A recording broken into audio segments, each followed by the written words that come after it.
স্ত্রী সহ মির্জা আব্বাসের বিরুদ্ধে মামলা।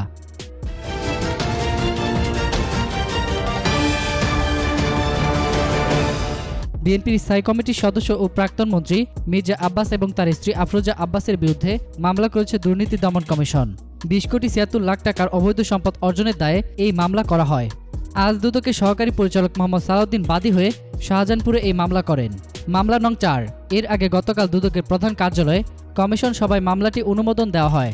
অনুসন্ধানী প্রতিবেদনে মির্জা আব্বাস উদ্দিন আহমেদের স্ত্রী মিসেস আফরোজা আব্বাসের নামে 20 কোটি 76 লাখ 92,363 টাকা সম্পদ পাওয়া গেছে, যা প্রকৃতপক্ষে মির্জা আব্বাসের সহায়তায় অবৈধ উৎস থেকে অর্জিত বলে প্রমাণ হয়েছে। অনুসন্ধানকালে সংগৃহীত তথ্যাদি ও নথি পর্যালোচনায় দেখা যায় মির্জা আব্বাস উদ্দিন আহমেদ ঢাকা সিটি কর্পোরেশনের মেয়র এবং পরবর্তীকালে গণপূর্ত মন্ত্রী ছিলেন। তার স্ত্রী মিসেস আফরোজা আব্বাসের আয়কর নথি পর্যালোচনায় দেখা যায় যে তিনি আয়কর নথিতে নিজেকে একজন হস্তশিল্পী ব্যবসায়ী হিসেবে উল্লেখ করলেও তার পাসপোর্ট অনুযায়ী তিনি একজন গৃহিণী ও নিজের আয়ের কোনো বৈধ উৎস নেই। সার্বিক পর্যালোচনায় দেখা যায় মিসেস আফরোজা আব্বাসের নামে অর্জিত 20 কোটি 76 লাখ 92,363 টাকা সম্পদ প্রকৃতপক্ষে তার স্বামী মির্জা আব্বাস উদ্দিন আহমেদের সহায়তায় অবৈধ উৎস থেকে অর্জিত।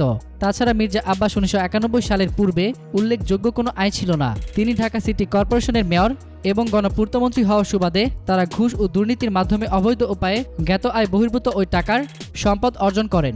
দুদকের অনুসন্ধানে অবৈধ পন্থায় অর্জিত সম্পদের অবৈধ পন্থায় হস্তান্তর, রূপান্তর, অবস্থান গোপন করায় দুদক আইন 2004-এর 27 ধারা, দণ্ডবিধির 109 ধারা এবং মানি লন্ডারিং প্রতিরোধ আইন 2002-এর 13 ধারায় শাস্তিযোগ্য অপরাধ করেছেন বলে প্রমাণিত হয়েছে। এতক্ষণ ফ্রিকি নিউজের সঙ্গে থাকার জন্য আপনাদের সবাইকে ধন্যবাদ।